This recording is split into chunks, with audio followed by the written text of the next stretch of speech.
नमस्कार, स्वागत है आपका डीडी न्यूज में। आपके साथ मैं हूं गौरव श्रीवास्तव और आप देख रहे हैं हमारा खास कार्यक्रम खबर दुनिया की।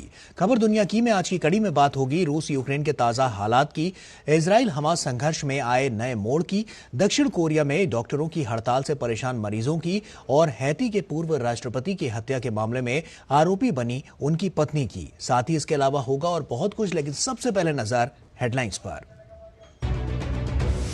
रूस ने यूक्रेन के सूमी क्षेत्र पर किया ड्रोन हमला, 5 की मौत। यूक्रेन भागकर गए रूसी पायलट की स्पेन में गोली मारकर हत्या। स्वीडन ने यूक्रेन को दी 682 मिलियन अमेरिकी डॉलर की सैन्य सहायता। राजद्रोह के संदेह में दोहरी नागरिकता वाली एक अमेरिकी महिला को लिया हिरासत में। पोलैंड के नाराज किसानों ने यूक्रेन की सीमा की पूरी तरह से की नाकेबंदी। यूक्रेन से आने वाले अनाज को रेल पटरी पर बिखेरा। हटाए गए कर के बाद सस्ते यूक्रेनी अनाज से मिल रही चुनौती का कर रहे हैं विरोध। कीव ने कहा, युद्ध प्रयासों को नुकसान पहुंचने का खतरा। विकीलीक्स के संस्थापक जूलियन असांजे की अमेरिका प्रत्यर्पण रोकने की अंतिम कोशिश। लंदन हाईकोर्ट में शुरू हुई सुनवाई।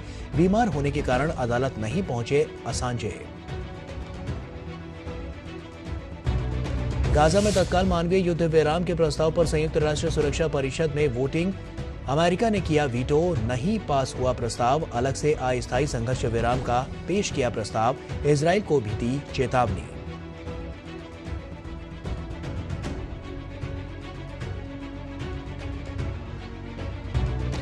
दक्षिण कोरिया में डॉक्टरों की हड़ताल से मरीज परेशान। सरकार ने हड़ताली डॉक्टरों से तुरंत काम पर लौटने की अपील की।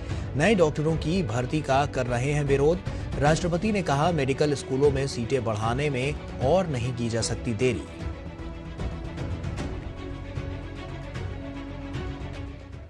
और आइए शुरुआत करते हैं और सबसे पहले बात करते हैं यूरोप की।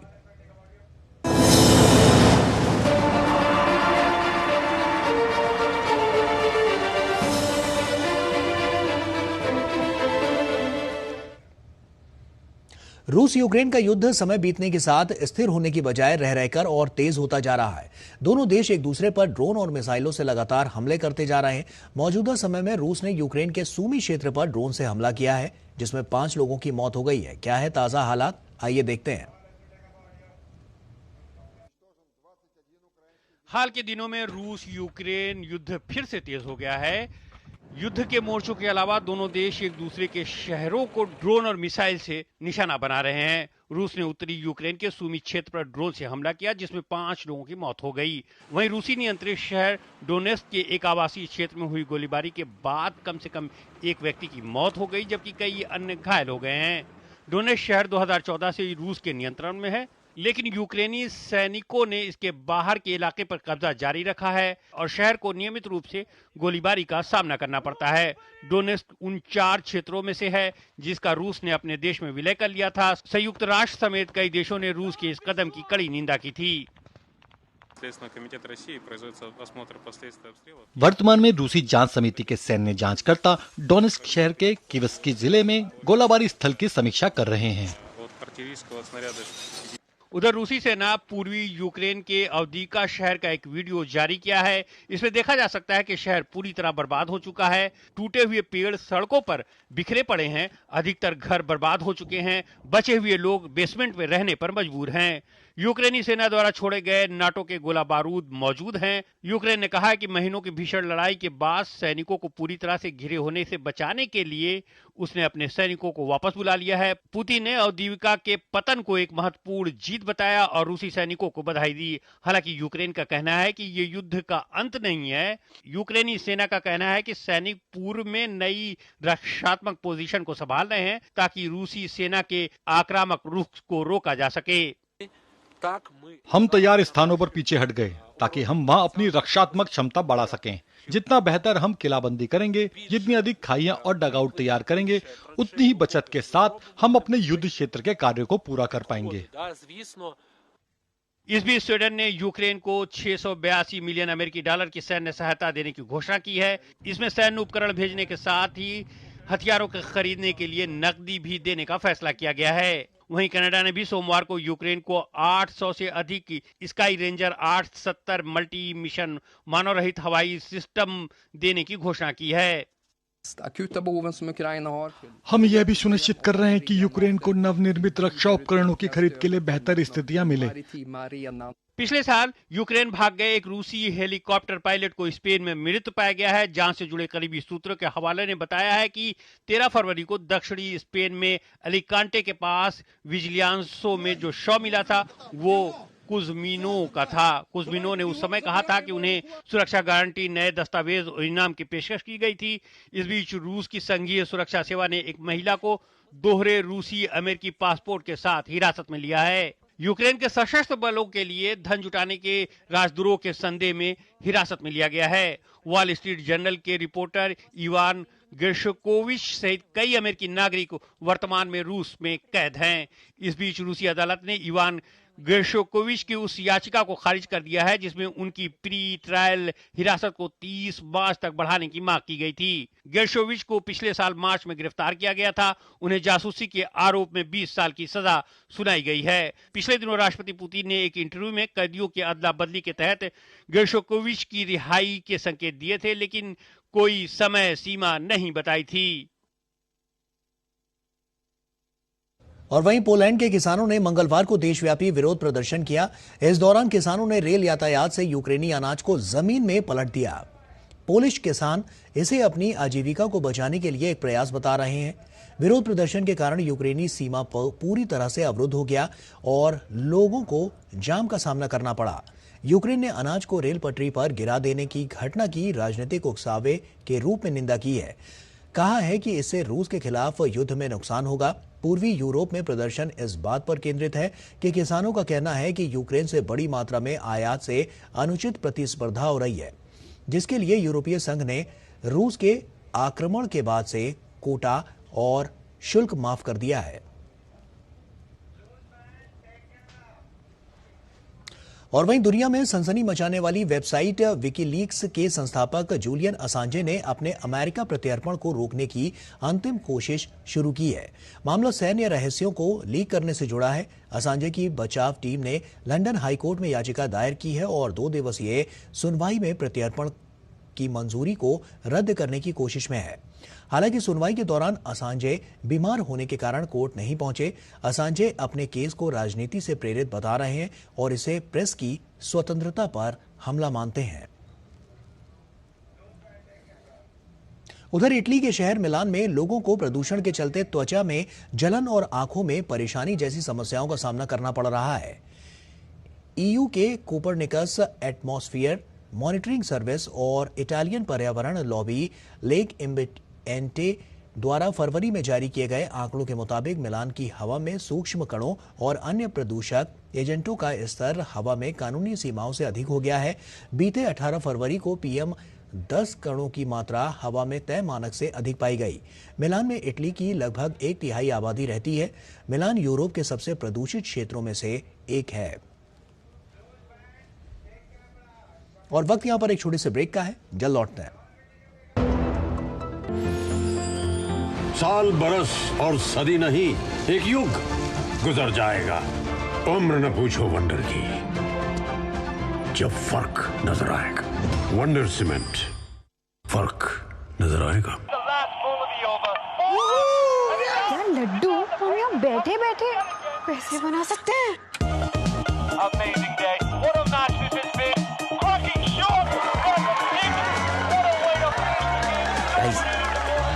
मैं तुम्हारे बिजनेस आइडिया का बड़ा फैन हूं। अब बिजनेस चाहे जो भी, SBI का करंट अकाउंट तो चाहिए ना। SBI करंट अकाउंट से सिंप्लीफाइड बिजनेस ट्रांजैक्शन और ग्रेट कस्टमर सर्विस। SBI, देश का फैन। इन्वेस्टमेंट की रेगुलर इंफॉर्मेशन मिलती है क्या? बिल्कुल। योद्धा मुद्रा के लिए पैरों में 3 फीट का गैप। पूछ। विड्रॉ करने के बाद पैसे कितने टाइम में मिलते हैं? सुन सवाल चंद, म्यूचुअल फंड सही है .com पर लॉग इन कर, वहां तेरे सारे सवालों के जवाब मिल जाएंगे, समझा? कौन सी वेबसाइट? म्यूचुअल फंड सही है .com। सही है। म्यूचुअल फंड निवेश बाजार जोखिमों के अधीन है। योजना से जुड़े सभी दस्तावेजों को ध्यान से पढ़ें।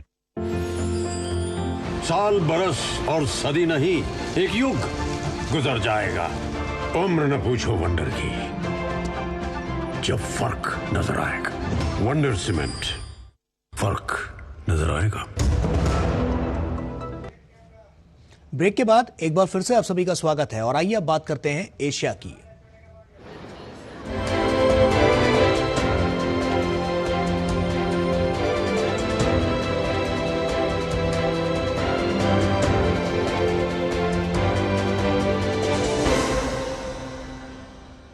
इजरायली सेना ने दक्षिणी लेबनान के तटीय शहर गजिया पर बीती रात 2 हवाई हमले किए। हमास के नेतृत्व वाले हमले के जवाब में इजरायल के जरिए गाजा पर हमला शुरू करने के बाद से लेबनानी सशस्त्र समूह हिजबुल्लाह और इजरायल सीमा पार से लगभग हर रोज गोलाबारी कर रहे हैं।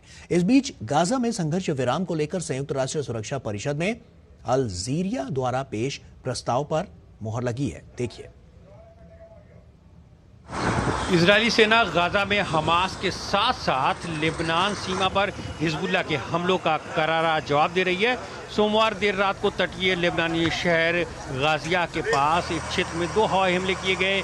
इजरायली सेना ने बंदरगाह शहर सीडोन के पास हथियार डिपो को निशाना बनाने का दावा किया है। प्रत्यक्षदर्शियों के अनुसार हमले में 14 लोग घायल हो गए हैं। घायलों में ज्यादातर सीरियाई श्रमिक बताए जा रहे हैं। तिब्रियास के पास हिजबुल्लाह से मानव रहित हवाई वाहन गुजरा और यहीं क्रैश कर गया। इसके जवाब में हमला किया गया। हम आतंकवादी समूह हिजबुल्लाह को दृढ़ संकल्प और आक्रामक तरीके से जवाब देना जारी रखेंगे। इस बीच विश्व स्वास्थ्य संगठन ने मंगलवार को कहा कि नासिर अस्पताल से दूसरा निकासी मिशन पूरा कर लिया गया है। इस दौरान बच्चों सहित कुल 32 गंभीर रोगियों को शिफ्ट किया गया है। संयुक्त राष्ट्र एजेंसी ने कहा कि गाजा के दूसरे सबसे बड़े खान यूनुस में नासिर अस्पताल में 1 सप्ताह की घेरेबंदी और छापेमारी के बाद पिछले सप्ताह काम करना बंद कर दिया है। On Sunday and yesterday, there were 32 critical patients. Team ने शेष रोगियों और कर्मचारियों के लिए आवश्यक दवाओं और भोजन की सीमित आपूर्ति भी प्रदान की, जो अन्यथा सहायता से वंचित हैं। अस्पताल में बिजली और पानी नहीं है और मेडिकल कचरा तथा कूड़ा कचरा बीमारियों के लिए प्रजनन स्थल बन रहा है। The team also provided limited supplies of essential medicines and food for the remaining patients and staff. इस बीच अमेरिका ने संयुक्त राष्ट्र सुरक्षा परिषद में एक मसौदा प्रस्ताव पेश किया है, जिसमें गाजा में अस्थायी युद्ध विराम का आह्वान किया गया है। इसमें भीड़ भाड़ वाले रफा शहर पर आक्रमण करने के खिलाफ चेतावनी भी दी गई है। अमेरिका ने पहले भी संयुक्त राष्ट्र के मतदान के दौरान युद्ध विराम शब्द से परहेज किया है। हालांकि अमेरिका ने अल्जीरिया द्वारा लाए गए एक अन्य मसौदा प्रस्ताव पर वीटो कर दिया है, जिसके चलते मानवीय सहायता के लिए तत्काल संघर्ष विराम का प्रस्ताव गिर गया है। इजरायल के प्रधानमंत्री बेंजामिन नेतन्याहू ने अब तक योजना पर पुनर्विचार करने के अंतर्राष्ट्रीय दबाव का विरोध किया है। वे शेष बंधकों को छुड़ाने और हमास को खत्म करने तक हमले को जारी रखने का संकल्प दोहराते रहे हैं। इस बीच संयुक्त राष्ट्र विश्व स्वास्थ्य खाद्य कार्यक्रम ने मंगलवार को कहा कि वो उत्तरी गाजा में जीवन रक्षक खाद्य सहायता की आपूर्ति तब तक रोक रहा है जब तक कि युद्ध से तबाह फिलिस्तीनी क्षेत्र में स्थितियां सुरक्षित वितरण की अनुमति नहीं देती हैं। एजेंसी ने कहा कि खाद्य आपूर्ति के रोके जाने के कदम को कम करके आका नहीं जाना चाहिए। इसका मतलब है कि वहां स्थितियां और खराब होंगी और अधिक लोगों के भूख से मरने का जोखिम होगा। इस बीच इजराइल आगामी रमजान के पवित्र महीने के दौरान यरूशलेम के अल-अक्सा मस्जिद में नमाज के दौरान हिस्सा लेने वाले मुस्लिम नागरिकों की संख्या में कटौती करने का फैसला किया है। और डॉक्टरों की हड़ताल ने दक्षिण कोरिया में स्वास्थ्य व्यवस्थाओं को चरमरा कर रख दिया है। साथ ही हजारों ट्रेनी डॉक्टरों के इस्तीफे से जबरदस्त हड़कंप भी मच गया है। ट्रेनी डॉक्टरों ने दक्षिण कोरियाई सरकार की योजना के विरोध में अपना इस्तीफा दे दिया है, जिससे देश में मेडिकल सेवाएं चरमरा गई हैं। हालांकि सरकार ने ट्रेनी डॉक्टरों को ड्यूटी पर वापस लौटने का आदेश दिया है। साथ ही सरकार ने डॉक्टरों की कमी को देखते हुए ड्यूटी का समय बढ़ाया है। अस्पताल मरीजों से भरे पड़े थे, लेकिन डॉक्टर नदारद। मंगलवार को दक्षिण कोरिया के बहुत से सरकारी अस्पतालों का यही हाल था। ऑपरेशन रुके पड़े थे, ओपीडी ठप थी, मरीज बेहाल। दरअसल अपनी मांगों को लेकर दक्षिण कोरिया के डॉक्टरों की हड़ताल के बाद ऐसी स्थिति पैदा हुई है। जूनियर डॉक्टर और प्रशिक्षित चिकित्सकों को भर्ती किए जाने की सरकार की योजना का विरोध कर रहे हैं। प्रमुख अर्थव्यवस्था में दक्षिण कोरिया में डॉक्टर मरीजों का अनुपात सबसे कम है, इसलिए सरकार चिकित्सकों की संख्या को बढ़ाना चाहती है। दक्षिण कोरिया में निजी स्वास्थ्य सेवा प्रणाली का बोलबाला है। 90% से अधिक अस्पताल निजी हैं। यहाँ के डॉक्टरों का शुमार दुनिया के सबसे अधिक वेतन पाने वाले चिकित्सकों में होता है, लेकिन 1000 लोगों पर सिर्फ 2.5 डॉक्टर ही हैं। सुदूर इलाकों की स्थिति तो और भी खराब है। विरोध में 65 इंटर्न्स और रेजिडेंट डॉक्टरों में से आधे ने सोमवार को अपना इस्तीफा सौंप दिया और मंगलवार को करीब 1600 डॉक्टर ड्यूटी पर नहीं पहुंचे। इससे स्थिति गंभीर हो गई। स्वास्थ्य मंत्री ने हड़ताल कर रहे डॉक्टरों से तुरंत काम पर लौटने की अपील की है। मेडिकल स्कूल कोटा को बढ़ाने के बाद भी आप सभी के लिए करने के लिए बहुत कुछ है। मैं आप सभी से काम पर लौटने का आग्रह करता हूं और मिल बैठकर इसका समाधान निकाला जाना चाहिए। वहीं राष्ट्रपति योन सिक योल ने भी हड़ताली डॉक्टरों के कदम की कड़ी निंदा की है। उन्होंने आम लोगों की जिंदगी और स्वास्थ्य को बंधक बनाने का आरोप लगाया है। ऐसा भी कहा जा रहा है कि डॉक्टरों की हड़ताल की वजह से मरीजों को दूसरे अस्पतालों में शिफ्ट किया जा रहा है। मेरी बेटी को टॉर्टिकोलिस है और उसकी सर्जरी होनी है, लेकिन डॉक्टरों के न होने के कारण सर्जरी में देरी हो सकती है, इसलिए मैं इसे लेकर बहुत चिंतित हूँ। सरकार हड़ताल को खत्म करने के लिए डॉक्टरों के प्रैक्टिस लाइसेंस को रद्द करने जैसे कानूनी तरीकों को अपनाने की बात कह रही है। दक्षिण कोरिया तेजी से उम्र दराज होती आबादी वाला देश है, लिहाजा नीति निर्माता दशकों से डॉक्टरों की संख्या बढ़ाने की कोशिश कर रहे हैं।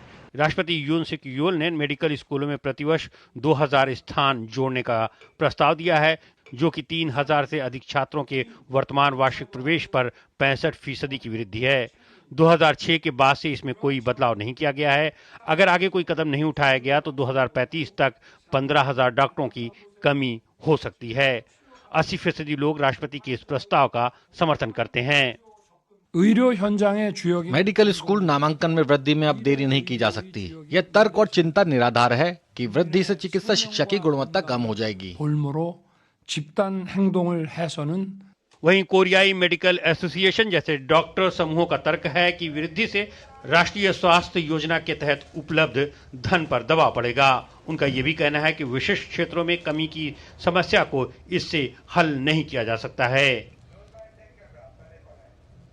किनमेन द्वीप समूह के पास चीन द्वारा एक पर्यटक नौका को रोके जाने पर ताइवान ने मंगलवार को विरोध जताया, जिससे द्वीप में तनाव बढ़ गया है।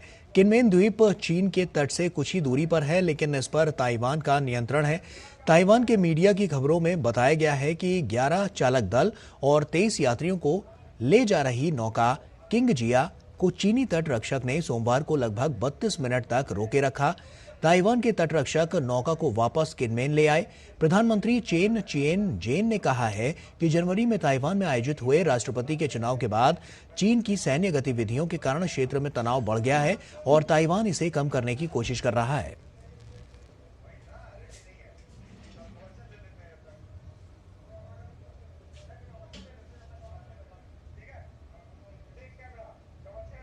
और वक्त यहां पर एक छोटे से ब्रेक का है, जल्द लौटते हैं।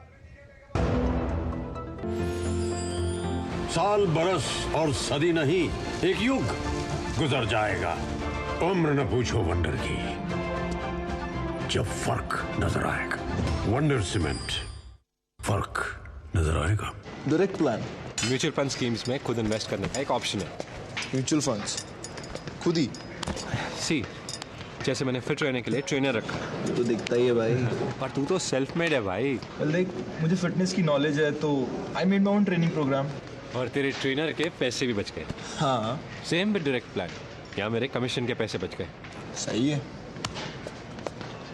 म्यूचुअल फंड निवेश बाजार जोखिमों के अधीन है। योजना से जुड़े सभी दस्तावेजों को ध्यान से पढ़ें।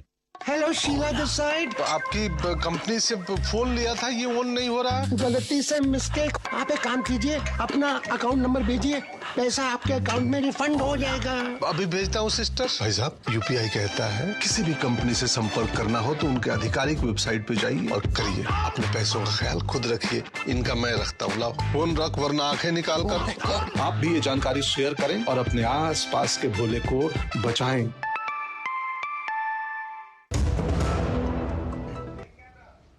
ब्रेक के बाद एक बार फिर से आप सभी का स्वागत है। आपको बता दें कि किसान आंदोलन से जुड़ी हुई एक अपडेट आपको दे दें। आपको बता दें कि किसान आंदोलन की वजह से आम लोग काफी परेशान हैं और इस बीच हरियाणा डीजीपी ने पंजाब के डीजीपी को पत्र लिखकर शंभू बॉर्डर और खनौरी बॉर्डर पर पोकलेन मशीन जेसीबी मशीनों को रोकने के लिए कहा है। हरियाणा डीजीपी ने कहा, पोकलेन और जेसीबी के मशीनों के इस्तेमाल से बॉर्डर पर कानून व्यवस्था की स्थिति खराब हो सकती है और ड्यूटी पर तैनात पुलिसकर्मियों की जान को भी खतरा हो सकता है। हरियाणा डीजीपी ने पंजाब डीजीपी से मीडिया कर्मियों को भी बॉर्डर से करीब 1 किलोमीटर दूर रोकने के लिए पंजाब के डीजीपी से अपील की है। हरियाणा डीजीपी ने पत्र लिखकर कहा, बॉर्डर से 1 किलोमीटर पहले मीडिया कर्मियों और उनके वाहनों को रोका जाए। हाल ही में शंभू बॉर्डर पर एक पत्रकार को चोटें आई थी। तो इस वक्त की ये बड़ी खबर और साफ तौर पर हम कह सकते हैं क्योंकि हरियाणा डीजीपी ने पंजाब डीजीपी को पत्र लिखकर साफ तौर पर पोकलेन मशीन जेसीबी मशीनों को रोकने के लिए कहा है। पराक्रम हमारे सहयोगी हमारे साथ जुड़ रहे हैं, पराक्रम का रुख करते हैं। पराक्रम, एक बड़ी अपडेट निकलकर सामने आ रही है, क्या स्थिति अभी नजर आ रही है दोनों बॉर्डर पर? और जब हम देख रहे हैं कि हरियाणा डीजीपी ने पंजाब के डीजीपी को यह चिट्ठी लिखी है, तो किस तरह से आने वाले समय में इस पर और तेजी नजर आएगी? देखिए गौरव, आज डीडी न्यूज की टीम दिन भर से ग्राउंड जीरो पर सिंघू बॉर्डर पर मौजूद थी और आज वहां पर जिस तरीके का एक्शन देखा गया उसी से समझ में आ रहा था कि कल कुछ न कुछ एक बड़ा मूवमेंट होने की संभावना है, जिसको लेकर के अब इस बात की पुष्टि हो चुकी है। दरअसल गौरव, आपको बता दूं कि मेरी किसान नेता से बात हुई जो कि चंडीगढ़ में है, कक्का जी के नाम से ये मशहूर है और इनका नाम है शिव कुमार शर्मा। इन्होंने स्पष्ट तौर पर कहा है कि हम दिल्ली कूच करेंगे और सुबह 6 बजे से ही ट्रैक्टर लगाने की इनकी तैयारी है। और जब इनसे यह पूछा गया, डीडी न्यूज ने व्यक्तिगत रूप से मैंने जब इनसे यह पूछा कि क्या एक तरीके से आप जो है जेसीबी मशीन और पोकलेन मशीन भी लेकर के वहां पर आएंगे, तो उन्होंने स्पष्ट तौर पर हाँ कहा कि हाँ, हम जेसीबी मशीन, पोकलेन मशीन और हाइड्रोलिक मशीनें भी लेकर के आएंगे। हालांकि उन्होंने यह भी कहा कि हम अपनी मांगे रखना चाहते हैं, लेकिन यदि हमें रोका जाएगा तो हम इन मशीनों का इस्तेमाल करेंगे और जो बॉर्डर इस वक्त सील की गई है उसको तोड़कर दिल्ली में आने की कोशिश करेंगे। लिहाजा जिस तरीके से पत्र अभी लिखा गया है हरियाणा डीजीपी का पंजाब डीजीपी को, जिसमें उन्होंने बताया कि बड़ी घटना हो सकती है और इसमें हालात बिगड़ सकते हैं, लिहाजा उन्होंने पत्र लिखकर कहा कि मशीनों के इस्तेमाल से बॉर्डर पर नुकसान की व्यवस्था हो सकती है, स्थिति खराब हो सकती है, यहां तक कि ड्यूटी पर तैनात पुलिसकर्मियों की जान को भी खतरा हो सकता है। लिहाजा हरियाणा के डीजीपी ने पंजाब डीजीपी से मीडिया कर्मियों को भी बॉर्डर से करीब 1 किलोमीटर दूर रोकने के लिए अपील की है और हरियाणा डीजीपी ने पत्र लिखकर कहा कि बॉर्डर से 1 किलोमीटर पहले मीडिया कर्मियों और उनके वाहनों को रोका जाए। हाल ही में शंभू बॉर्डर पर एक पत्रकार को चोटें आई थी। तो देखिए, स्थिति चिंताजनक है और हो सकता है कि कल हालात और ज्यादा गंभीर हो। ऐसे में पुलिस प्रशासन जो है उसने पुख्ता इंतजाम किए। हमने देखा सिंघू बॉर्डर पर भी सिक्योरिटी बढ़ा दी गई थी और किसी तरह की कोई उपद्रव की स्थिति ना बने और हिंसक ये जो आंदोलन है ये हिंसक रूप ना ले ले, इसको लेकर के जो प्रशासन है वो चाक चौबंद है। पराक्रम, ग्राउंड जीरो पर क्या स्थिति नजर आ रही है? हमने देखा है कि जिस तरह से सुरक्षा व्यवस्था चाक चौबंद नजर आई है और वहां पर भी ये देखने को मिला है कि जो सुरक्षा व्यवस्था है उसको और ज्यादा कड़ा किया गया है। तो ऐसे में ये चिट्ठी कई मायनों में बेहद और भी खास हो जाती है क्योंकि एक नए दिशा निर्देश भी यहां से जारी किए गए हैं। तो ऐसे में साफ तौर पर हम कह सकते हैं किसान जो कूच करने की तैयारी कर रहे हैं उस पर लगाम लगाने के लिए ये अपने आप में बहुत बड़ी बात निकलकर सामने आएगी। बिल्कुल गौरव, देखिए ये जिला प्रशासन का ये जो दूरदर्शिता है ये उसको दर्शाता है। मतलब जो स्थिति है वो आने वाले समय में और ज्यादा गंभीर ना हो, इसको लेकर के बहुत पहले से ही तैनाती कर दी गई थी। सीमेंट की वॉल बना दी गई थी। टीकरी बॉर्डर पर भी हमने देखा, सिंघू बॉर्डर पर भी हमने देखा। तो तैनाती और चौकसी बढ़ाई गई है, यहां तक कि ड्रोन से निगरानी की जा रही है। और आज का अपडेट आपको गौरव मैं दे दूं कि जो अर्धसैनिक बलों की टुकड़ियां हैं वो इन सीमाओं पर उन टुकड़ियों को बढ़ाया गया है और साथ ही साथ उन्हें प्रशिक्षण भी दिया जा रहा है कि यदि हालात बिगड़ते हैं तो आपको किस तरीके से मोर्चा संभालना है गौरव। और इन सब के साथ साथ यानी कि देखिए ड्रोन से यदि मॉनिटरिंग हो रही है और अब ये पत्र लिखा जा रहा है, इसका मतलब जो आने वाले हालात हैं उसकी जो स्थिति है उसको पहले ही भांप लिया गया है। और राजधानी दिल्ली में पिछला किसान आंदोलन गौरव यदि हम याद करें तो क्या स्थिति बनी थी। ऐसे में बड़ा सवाल यह भी उठता है कि जो किसान आंदोलन है उनका जो तरीका है, उनकी जो तैयारियां है, पोकलेन मशीन, जेसीबी मशीन, आप ये समझिए कि ये सोची समझी रणनीति के तहत सारा काम किया जा रहा है। ऐसे में जिला प्रशासन पूरी तरीके से तैनात है। बहरहाल कल की स्थिति क्या होगी ये देखने वाली बात होगी। गौरव बिल्कुल पराक्रम, आप नजर बनाकर रखिए, हम आपसे लगातार अपडेट लेते रहेंगे क्योंकि आप ग्राउंड जीरो पर भी आप गए और आपने देखा कि बॉर्डर पर क्या स्थिति नजर आ रही है। तो ऐसे में साफ तौर पर ये जो पत्र है वो आने वाले समय में और ज्यादा मजबूती और ज्यादा चाक चौबंद व्यवस्थाओं को और ज्यादा आगे बढ़ावा देता हुआ नजर आएगा। बहुत बहुत शुक्रिया पराक्रम, तमाम जानकारियां हमसे साझा करने के लिए। और इसी के साथ फिलहाल अभी के लिए इतना ही, हमें दीजिए इजाजत, नमस्कार।